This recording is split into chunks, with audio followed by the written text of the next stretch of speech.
Baik, selamat pagi. Assalamualaikum warahmatullahi wabarakatuh. Bertemu lagi dengan saya Ibu Rizky Fitria Kartika Sari. Ini untuk pertemuan kita yang ketiga. Untuk pertemuan ketiga kali ini kita akan membahas tentang faktor-faktor yang mempengaruhi kehamilan. Kita mulai saja ya. Yang pertama yaitu yang pertama kita bahas dulu pengertian faktor. Apa itu faktor?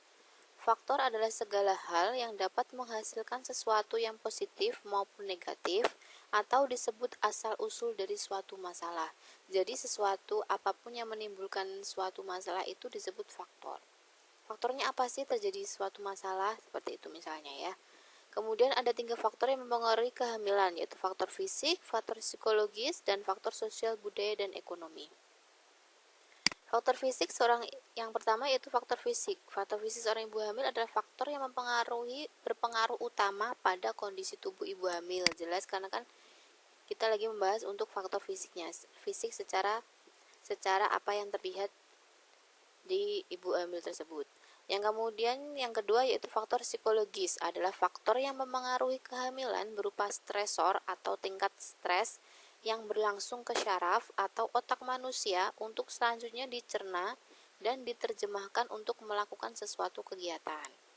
Jadi faktor psikologis itu adalah kita diperintah oleh otak kita untuk melakukan sesuatu. Jika otak kita merasa stres, nah kita pasti akan berpengaruh pada tingkah laku dan misalnya atau kegiatan kita seperti itu. Yang ketiga yaitu faktor lingkungan sosial, budaya dan ekonomi. Faktor ini mempengaruhi kehamilan dari segi gaya hidup, kemudian adat istiadat, kemudian fasilitas kesehatan, dan tentu saja dari faktor ekonominya. Ketiga faktor ini berpengaruh terhadap perawatan ibu hamil dan pelayanan kesehatan tumbuh kembang janin oleh ibu hamil. Kita bahas satu persatu dulu ya. Yang pertama yaitu faktor fisik. Wanita hamil akan mengalami perubahan fisik selama kehamilannya, jelas. Di mana perubahan ini terjadi karena adanya adaptasi terhadap pertumbuhan janin di dalam rahimnya dan dapat juga dipengaruhi oleh hal-hal yang berhubungan dengan fisik ibu sebelum dan selama hamil. Faktor fisik ini kemudian saya pecah lagi. Yang pertama yaitu ada yang namanya status kesehatan. Status kesehatan ibu hamil akan berpengaruh pada kehamilannya. Kesehatan ibu selama hamil akan mempengaruhi kehamilannya dan mempengaruhi tumbuh kembang zigot, embrio, dan janin termasuk kenormalan letak janin. Yang selanjutnya itu ada status kesehatan. Di sini saya bagi lagi menjadi beberapa bagian. Yang pertama yaitu faktor usia. Ini ada sisi negatif kehamilan di usia tua. Yang pertama yaitu kondisi fisik ibu hamil dengan usia lebih dari 35 tahun akan sangat menentukan proses kelahirannya. Hal ini turut mempengaruhi kondisi janin, jelas ya. Karena usia lebih di atas 30 tahun atau 25 tahun ke atas atau 30 tahun ke atas itu tentu saja sudah berpengaruh pada kondisi fisiknya. Misalnya cepat lelah, terus kemudian nanti kalau misalnya ada yang waktunya sudah mengejan atau persalinan kala 2 nanti tenaganya bisa berkurang seperti itu. Jadi sangat mempengaruhi. Yang kedua yaitu pada proses pembuahan. Kualitas sel telur perempuan pada usia ini telah menurun jika dibandingkan dengan sel telur pada perempuan dengan usia reproduksi sehat antara 25 sampai 30 tahun. Jika pada proses pembuahan ibu mengalami gangguan sehingga menyebabkan terjadinya gangguan perkemihan dan perkembangan buah kehamilan, maka kemungkinan akan menyebabkan terjadinya intrauterine growth retardation (IUGR) yang berakibat bayi berat lahir rendah atau BBLR. Jadi intrauterine growth retardation itu kelainan tumbuh kembang janin selama dalam kandungan. Bisa jadi dari segi kromosom seperti itu. Dan jadi kalau udah dari awal kromosomnya sudah tidak normal, jadi sampai lahir pun juga nanti kemungkinan tidak normal bayinya, seperti menderita autism atau Down syndrome seperti itu. Yang ketiga yaitu kontraksi uterus juga sangat dipengaruhi oleh kondisi fisik ibu. Jika ibu mengalami penurunan kondisi seperti kelelahan pada usia 35 tahun ke atas pasti akan cepat mengalami lelah, terlebih pada primitua atau hamil pertama dengan usia lebih dari 40 tahun, keadaan ini harus benar-benar diwaspadai. Seperti itu ya. Dari segi itu tadi dari segi negatifnya, sekarang ada pula dari segi positif hamil di usia tua. Yang pertama yaitu kepuasan peran sebagai ibu. Maksudnya di sini adalah kemungkinan kalau hamil lebih dari 35 tahun itu kan kemungkinan sebelumnya sudah punya anak dulu. Jadinya ibu sudah terbiasa atau sudah berpengalaman dalam mengurus bayinya. Seperti itu. Kemudian merasa lebih siap, iya jelas karena sudah ada pengalaman tadi, kemudian juga lebih mungkin dari segi finansial atau ekonominya sudah lebih matang seperti itu. Jadinya ibu dan keluarganya merasa lebih siap menerima kehadiran anggota barunya. Kemudian pengetahuan mengenai perawatan kehamilan dan bayi lebih baik. Kemudian rutin melakukan pemeriksaan hamil. Nah, ini semua berhubungan dengan pengalaman dia telah mempunyai anak sebelumnya ya. Jadi kemungkinan kalau usia lebih dari 35 tahun itu kemungkinan hamilnya kan bisa hamil ketiga atau keempat seperti itu. Jadinya sudah punya pengalaman pada anak pertama dan kedua sebelumnya. Kemudian mampu mengambil keputusan karena sudah lebih matang dari segi usia ya dan sudah lebih berpengalaman. Kemudian karir baik, status ekonomi juga lebih baik. Kemudian perkembangan intelektual anak lebih tinggi. Kemudian periode menyusui bisa lebih lama. Dan kemudian toleransi pada kelahiran lebih besar. Seperti itu. Kemudian ada juga riwayat kesehatan. Penyakit yang pernah diderita ibu dapat mempengaruhi kehamilannya. Sebagai contoh penyakit yang akan mempengaruhi dapat dipicu dengan adanya kehamilan. Seperti contohnya hipertensi atau darah tinggi, kemudian adanya kelainan dari penyakit jantung, kemudian diabetes mellitus, kemudian anemia, dan penyakit menular seksual. Ada juga selanjutnya yaitu kehamilan ganda atau multiple. Pada kasus multiple atau kehamilan lebih dari satu janin, biasanya kondisi ibu lemah. Jelas ya, karena ibu memerlukan lebih banyak tenaga, lebih banyak nutrisi daripada dia hanya mengandung satu janin saja. Ini disebabkan oleh adanya beban ganda yang harus ditanggung baik dari pemenuhan nutrisi, oksigen, dan lain-lain. Biasanya kehamilan multiple ini mengindikasikan atau menunjukkan adanya beberapa penyulit pada proses persalinannya, sehingga persalinan operatif atau seksio sesaria lebih dipertimbangkan. Jadi kalau misalnya sudah diketahui atau sudah terdeteksi kehamilannya itu multiple atau ganda, mungkin dokter akan lebih menyarankan untuk segera proses persalinan nanti melalui proses SC atau sesar, karena ditakutkan untuk mengeluarkan dua bayi itu kemungkinan ibu sudah mengalami kelelahan seperti itu. Kemudian dengan demikian jika dilihat dari segi biaya, proses persalinan dari kehamilan multiple akan lebih tinggi jika dibandingkan dengan kehamilan tunggal, mengingat adanya kemungkinan terjadinya persalinan secara SC. Selain itu, resiko adanya kematian dan cacat juga harus dipertimbangkan. Ketika bayi sudah lahir, kemungkinan ketegangan dalam merawat bayi akan terjadi karena itu harus berkonsentrasi 2 kali lipat daripada bayi tunggal. Jelas ya, karena konsentrasi ibu atau perhatian ibu itu harus dibagi 2. Mungkin kalau sudah punya kakak misalnya harus dibagi 3, seperti itu, jadi lebih berat. Namun adanya keunikan-keunikan akan membawa kebahagiaan tersendiri bagi keluarga. Jelas ya, karena nanti bisa disamakan bajunya atau seperti apa, nanti bisa lebih seru punya anak kembar. Selanjutnya, kehamilan dengan HIV atau AIDS. Pada kehamilan ibu yang mengidap HIV, janin akan menjadi sangat rentan terhadap penularan selama proses kehamilannya. Jelas ya, karena HIV itu kan menularnya dari cairan tubuh yang dikeluarkan oleh korban atau oleh pasien terhadap misalnya lingkungan sekitarnya. Virus HIV kemungkinan besar akan ditransfer melalui plasenta ke dalam tubuh bayi.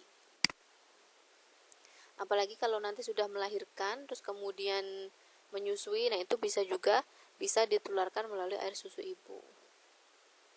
Kemudian yang kedua, yang B, ada status gizi. Tadi kan udah status kesehatan, sekarang status gizi.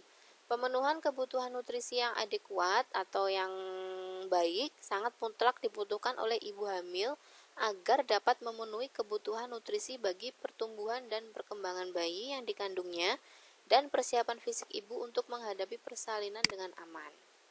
Selama proses kehamilan, bayi sangat membutuhkan zat-zat penting yang hanya dapat dipenuhi dari ibu, jelas. Karena dia sangat bergantung pada ibu karena belum bisa makan sendiri ya. Jadi apapun yang dimakan ibu, nutrisi yang masuk ke tubuh ibu itu nantinya juga pasti akan masuk ke tubuh janinnya melalui plasenta. Kemudian ditransfer dari tali pusat. Penting bagi bidan untuk memberikan informasi ini kepada ibu karena terkadang pasien kurang memperhatikan kualitas makanan yang dikonsumsinya. Biasanya masyarakat daerah sekarang itu lebih mementingkan selera dengan mengabaikan kualitas makanan yang dikonsumsi. Jadi sesuka-suka makannya dia aja, apa yang enak gitu aja tanpa memperhatikan ada gizinya atau enggak, ada nutrisinya atau enggak, cukup atau enggak untuk dia sendiri dan juga janin yang dikandungnya, seperti itu. Jadi harus ada konseling dari bidan atau dari dokter ataupun ahli gizi. Pemenuhan gizi seimbang selama hamil akan meningkatkan kondisi kesehatan ibu dan bayi, terutama dalam menghadapi masa nifas sebagai modal awal untuk menyusui. Kehamilan, pemenuhan gizi dan nutrisi selama kehamilan itu penting, tapi juga tidak kalah pentingnya setelah melahirkan, selama masa nifas dan menyusui, karena bayi masih tetap bergantung kepada kita, makan dan minumnya, nutrisinya dari air susu ibu atau ASI. Jadi tetap harus diperhatikan gizi seimbangnya untuk ibu nifas dan menyusui. Kemudian yang C, ada gaya hidup. Selain pola makan yang dihubungkan dengan gaya hidup masyarakat, sekarang ternyata ada beberapa gaya hidup lain yang cukup merugikan kesehatan seorang wanita hamil. Misalnya kebiasaan begadang, bepergian jauh dengan berkendara motor, dan lain-lain. Gaya hidup ini akan mengganggu kesejahteraan bayi yang dikandungnya karena kebutuhan istirahat mutlak harus dipenuhi. Jelas, ibu hamil itu kebutuhan istirahatnya kurang lebih antara 8 sampai 12 jam ya.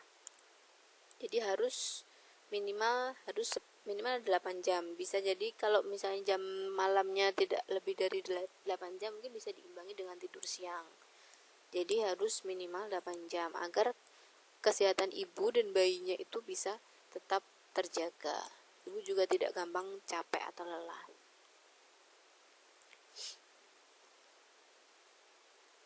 Nah, gaya hidup ini ada beberapa poin juga. Yang pertama yaitu ada substance abuse. Beberapa jenis obat-obatan bisa menghambat terjadinya kehamilan atau membahayakan bayi dalam kandungannya. Jika biasanya ibu sebelum hamil itu kalau pusing bisa kebiasaan minum obat di warung misalnya, selama hamil itu harus dihentikan. Obat-obatan atau vitamin itu harus rekomendasi dari bidan atau dokter. Tidak boleh sembarangan minum atau membeli di warung-warung, seperti itu. Jika ibu minum obat secara teratur, misalnya untuk mengatasi epilepsi atau kejang-kejang atau diabetes, minta nasihat dokter saat memutuskan untuk hamil. Seperti itu. Jadi, jika ibu hamil, sebelum hamil itu dia mempunyai riwayat epilepsi atau kejang-kejang atau diabetes mellitus, nah itu kan minum obatnya harus secara kontinu ya, harus secara berkelanjutan seperti itu. Nah, sebelum hamil atau merencanakan hamil, sebaiknya ibu tersebut harus berkonsultasi dulu dengan dokter. Seperti itu. Karena obat epilepsi atau diabetes itu kan termasuk obat keras ya. Jadinya secara tidak langsung pasti akan berpengaruh terhadap kondisi janin yang dikandung ibu. Jadi harus sebelum hamil harus berkonsultasi dulu. Bisa di stop untuk sementara atau tidak obat-obatan tersebut.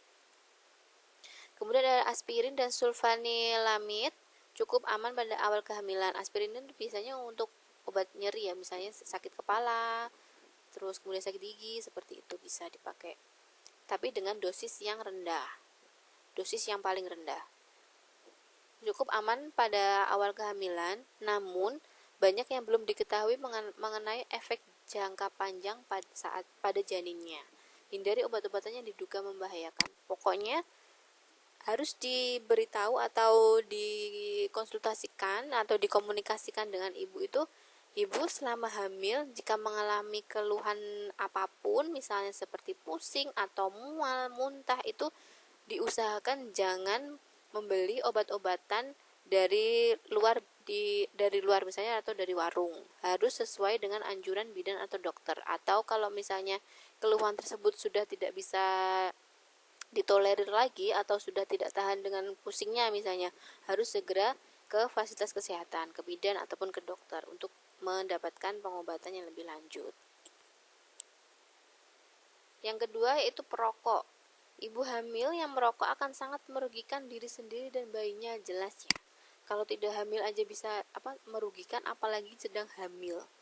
Bayi akan kekurangan oksigen dan racun atau nikotinnya yang dihisap melalui rokok itu bisa ditransfer melalui plasenta ke dalam tubuh janin. Jadi apapun yang kita konsumsi, apapun yang kita makan, apapun yang kita minum, itu untuk ibu hamil itu pasti akan tersalurkan kepada janin melalui plasenta. Kemudian plasenta nanti kan disambungkan lagi oleh tali pusat. Nah, dari tali pusat itu nanti yang akan menghubungkan antara plasenta dengan janin itu untuk mentransfer semua nutrisi yang dari ibu, seperti itu. Pada ibu hamil dengan perokok berat, kita harus waspada akan resiko keguguran, kelahiran prematur, berat bayi lahir rendah, bahkan kematian janin. Karena racun yang di bawah rokok tadi sangat berbahaya dan menyebabkan hal-hal seperti ini. Kemudian yang ketiga, hamil di luar nikah atau kehamilan tidak diharapkan. Jika kehamilan tidak diharapkan, secara otomatis ibu akan sangat membenci kehamilannya, sehingga tidak ada keinginan untuk melakukan hal positif yang akan meningkatkan kesehatan bayinya. Misalnya, salah satu contoh kasusnya mungkin korban pemerkosaan. Nah, pastikan tidak siap untuk menerima kehamilannya, tidak siap untuk mengurus bayi. Nah, pasti akan dilakukan, misalnya melakukan percobaan menggugurkan kandungannya, atau misalnya mengkonsumsi sesuatu yang tidak sehat agar bayinya bisa gugur, seperti itu. Jadi harus diwaspadai ya. Pada kasus ini kita waspada akan adanya keguguran prematur dan kematian janin. Nah, pada kasus ini kita waspada akan adanya keguguran prematur dan kematian janin. Jelas ya, nanti kita harus diwaspadai atau dipantau jika misalnya ada satu kasus atau seorang ibu dengan anaknya datang ke kita, ke bidan atau ke fasilitas kesehatan dengan mengutarakan kasus-kasus tersebut. Tapi kan mungkin tidak secara gamblang ya, tapi kita harus mengorek terus, kemudian harus diperhatikan, atau misalnya kita kalau perlu kita datang ke rumahnya secara berkala, secara itu teratur, dan harus kita pantau benar-benar apa yang dilakukan oleh si korban kasus perkosaan tersebut. Jadi jangan sampai dia membahayakan dirinya sendiri dan membahayakan janinnya dikandungnya, seperti itu. Pada kehamilan di luar nikah, hampir bisa dipastikan bahwa pasangan masih belum siap dalam hal ekonomi, jelas ya. Selain itu, kekurangsiapan ibu untuk merawat bayi juga perlu diwaspadai agar tidak terjadinya postpartum blues. Atau postpartum blues ini bahasa awamnya itu kita merasakan stres atau depresi yang sangat ketika kita mempunyai bayi karena bentuk proses adaptasi kita pada bayi yang baru saja dilahirkan. Kemudian ada kehamilan yang tidak diinginkan. Jika kehamilan yang terjadi pada perempuan merupakan suatu hal yang tidak diharapkan atau tidak diinginkan, itu yang dimaksud dengan KTD. Bisa saja KTD dialami oleh perempuan yang sudah menikah karena kegagalan KB, ataupun karena jumlah anak sudah banyak, ataupun kondisi di mana anak masih kecil atau memang belum ingin memiliki anak kembali, kemudian terjadi kehamilan, seperti itu. Jadi dalam sisi psikologisnya belum siap mungkin, atau sudah KB tapi kebobolan, seperti itu masuk kategori kehamilan yang tidak diinginkan. Jadi perlu pengawasan khusus dari kita sebagai bidan, ataupun kita bisa berkolaborasi dengan misalnya tetangganya minta tolong, ataupun orang tuanya, ataupun siapapun yang ada di rumahnya harus bisa memantau, jangan sampai si ibu itu melakukan sesuatu yang membahayakan untuk dirinya dan janinnya. Kemudian tadi sudah faktor fisiologis atau fisik, sekarang faktor psikologisnya.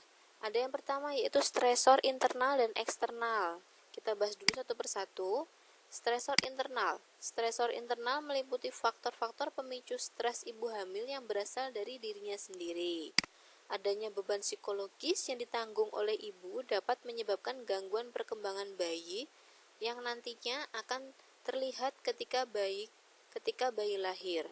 Anak akan tumbuh menjadi seorang dengan kepribadian yang tidak baik ataupun introvert, bisa jadi ya, bergantung pada kondisi stres yang dialami oleh ibunya. Seperti anak yang menjadi temperamental, autis, atau orang yang terlalu rendah diri atau minder. Ini tentu saja tidak diharapkan. Oleh karena itu, pemantauan kesehatan psikologis pasien sangat perlu dilakukan. Jadi benar ya apa yang katakan orang, misalnya jangan stres atau jangan terlalu banyak pikiran, nanti bisa mengganggu perkembangan bayi. Yaitu benar sekali ya. Jadinya apapun yang dirasakan ibu itu bayi juga bisa merasakan, dan nanti pasti akan berdampak pada dia di masa yang akan datang. Seperti ini contohnya tadi, rendah diri atau minder, kemudian bisa menjadi temperamen, autis, atau sibuk dengan dunianya sendiri, atau dia bisa dikatakan dia punya dunia sendiri, tidak memperdulikan orang lain, seperti itu.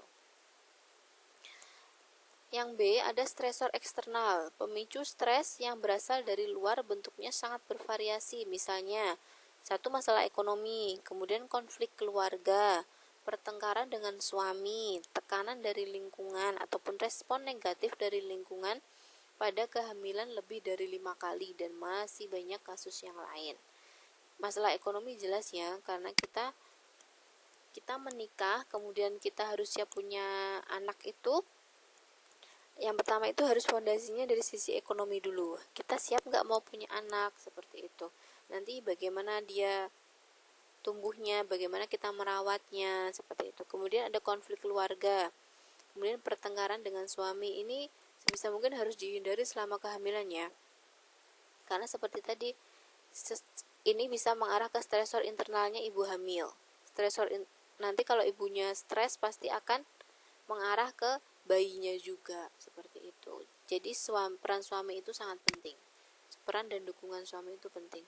Kemudian tekanan dari lingkungan, misalnya ini kehamilan lebih dari 5 kali, masih mungkin nanti bisa dipergunjingkan, kok hamil terus, kok hamil lagi, gak kasihan anaknya atau gimana. Nah itu juga menimbulkan stres pada ibu hamil.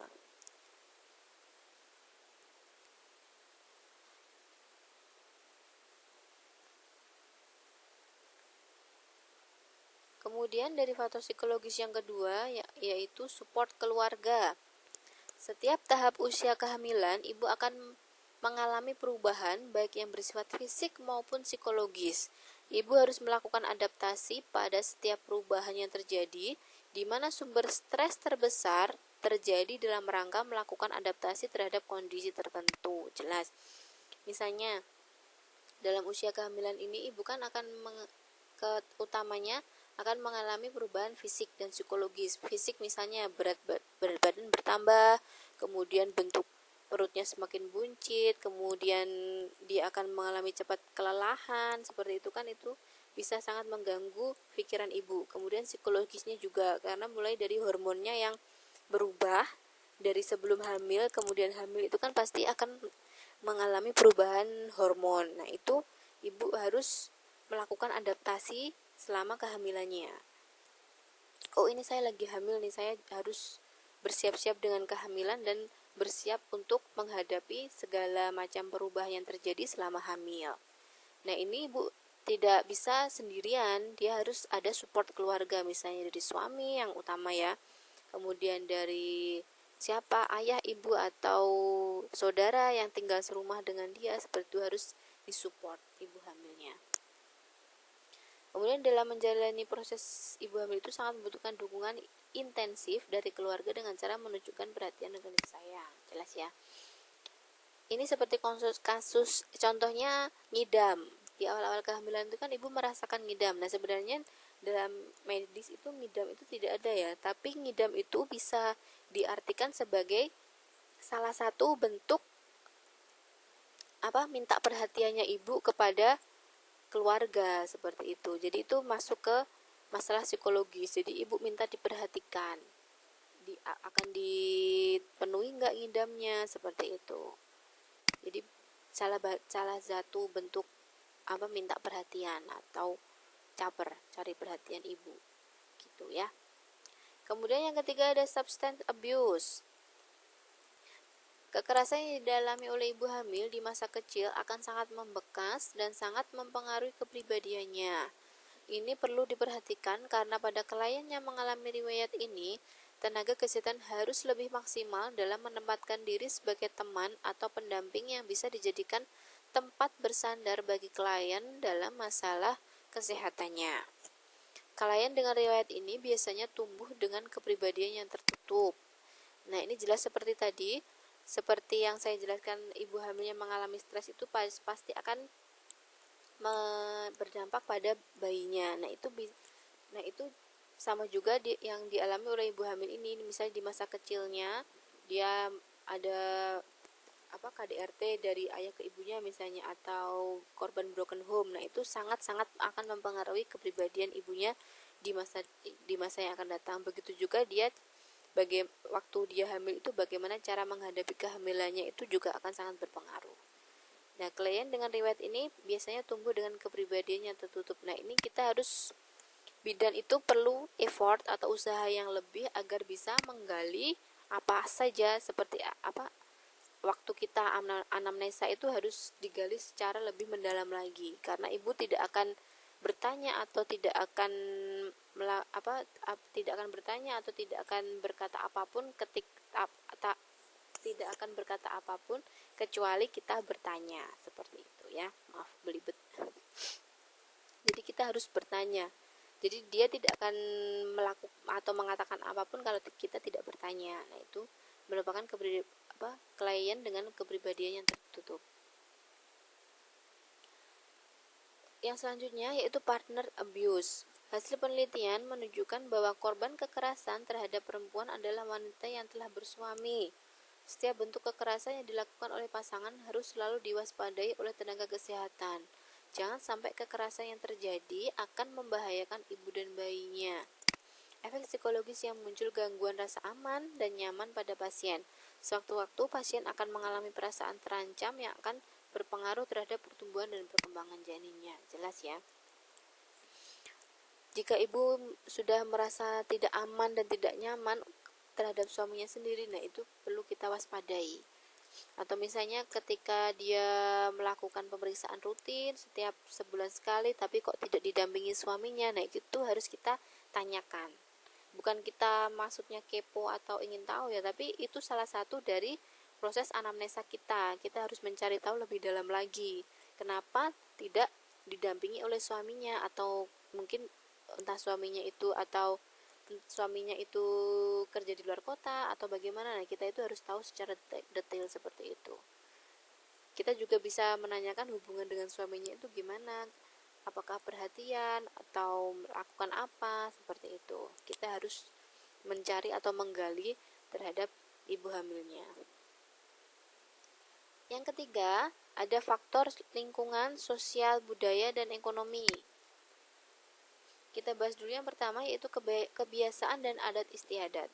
Ada beberapa kebiasaan adat istiadat yang merugikan kesehatan ibu hamil. Tenaga kesehatan harus dapat menyikapi hal ini dengan bijaksana, jangan sampai menyinggung kearifan lokal yang sudah berlaku di daerah tersebut.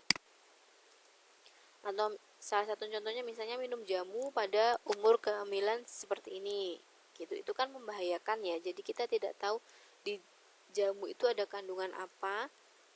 Nah, nanti ibu itu harus berkonsultasi dengan kita. Tapi jangan sampai menyinggung, perkataan kita itu harus dipilih-pilih, jangan sampai menyinggung keluarganya.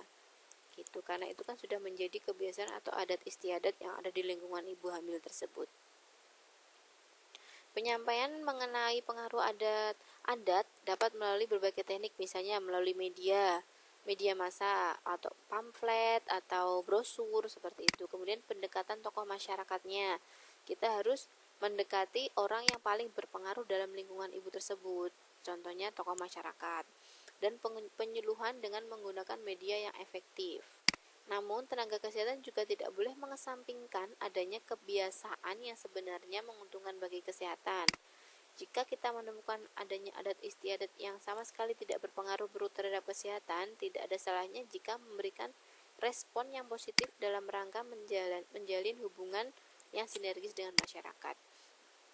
Contohnya, melakukan ritual 4 bulanan atau 7 bulanan. Nah, itu kan mungkin hanya selamatan atau berbagi makanan seperti itu ya, dan itu tidak merugikan ibu hamil. Nah, itu boleh saja, silahkan seperti itu. Ataupun kita bisa ikut berpartisipasi atau bisa datang pada saat acara tersebut. Nah, itu kita bisa menjalin hubungan yang sinergis atau dekat dengan masyarakat. Jadi masyarakat itu juga percaya kepada kita tanpa melakukan perlawanan seperti itu, atau tanpa mendebat kita gitu. Kemudian yang kedua itu fasilitas kesehatan. Adanya fasilitas kesehatan yang memadai akan sangat menguntungkan kualitas pelayanan kepada ibu hamil. Deteksi dini terhadap kemungkinan adanya penyulit akan lebih tepat, sehingga langkah antisipatif akan lebih cepat diambil. Fasilitas kesehatan ini sangat menentukan atau berpengaruh terhadap upaya penurunan angka kematian ibu AKI. Jelas ya? Keadaan rumah atau lingkungan ibu hamil itu harus dekat dengan fasilitas kesehatan. Tentu saja harus sebentar. Keadaan lingkungan rumah ibu itu harus dekat dengan tenaga kesehatan. Itu bisa memudahkan ibu. Kemudian kita bisa bertanya, transportasinya apa kalau ke sini? Kemudian berapa menit atau berapa jam. Nah, itu kita juga harus bertanya. Ataupun jika ibu tidak bisa menjangkau atau terlalu jauh, mungkin bisa kita sendiri atau bidan atau tenaga kesehatan yang inisiatif datang ke rumah ibu tersebut. Seperti itu ya. Yang ketiga yaitu ekonomi. Tingkat sosial ekonomi terbukti sangat berpengaruh terhadap kondisi kesehatan fisik dan psikologis ibu hamil. Pada ibu hamil dengan tingkat sosial yang baik, otomatis akan mendapatkan kesejahteraan fisik dan psikologis yang baik pula. Jelas, status gizi pun akan meningkat karena nutrisi yang didapat berkualitas. Selain itu, ibu tidak akan terbebani secara psikologis mengenai biaya persalinan dan pemenuhan kebutuhan sehari-hari setelah bayinya lahir. Jelas ya? Kalau sudah siap secara ekonomi, misalnya ibu contohnya orang berada, misalnya sudah punya asisten rumah tangga, jadi ibu tidak harus memikirkan nutrisi apa yang nanti mau akan dikonsumsi seperti itu. Nanti itu ibu akan lebih fokus untuk mempersiapkan fisik dan mentalnya sebagai seorang ibu. Jadi ibu hanya concern atau fokusnya pada kehamilannya saja, tidak memikirkan hal-hal yang lain. Sementara pada ibu hamil dengan kondisi yang lemah dan dengan kondisi ibu hamil yang akan mendapatkan banyak kesulitan, terutama masalah pemenuhan kebutuhan primer. Jelas ya, mungkin karena ibu ekonominya lemah atau rendah, ibu hamil tersebut misalnya harus bekerja atau memikirkan kebutuhan keluarga. Nah, itu akan sangat berpengaruh pada nutrisinya atau asupan yang dikonsumsinya seperti itu. Nah, mungkin ini saja yang bisa saya jelaskan. Seperti biasa, nanti silahkan dibaca-baca lagi atau dipelajari lagi. Kalau ada pertanyaan, kita bisa diskusikan lagi di classroom. Demikian penjelasan atau pemaparan materi faktor-faktor yang mempengaruhi kehamilan. Terima kasih atas perhatiannya. Saya tutup. Wabillahi taufiq wal hidayah. Wassalamualaikum warahmatullahi wabarakatuh.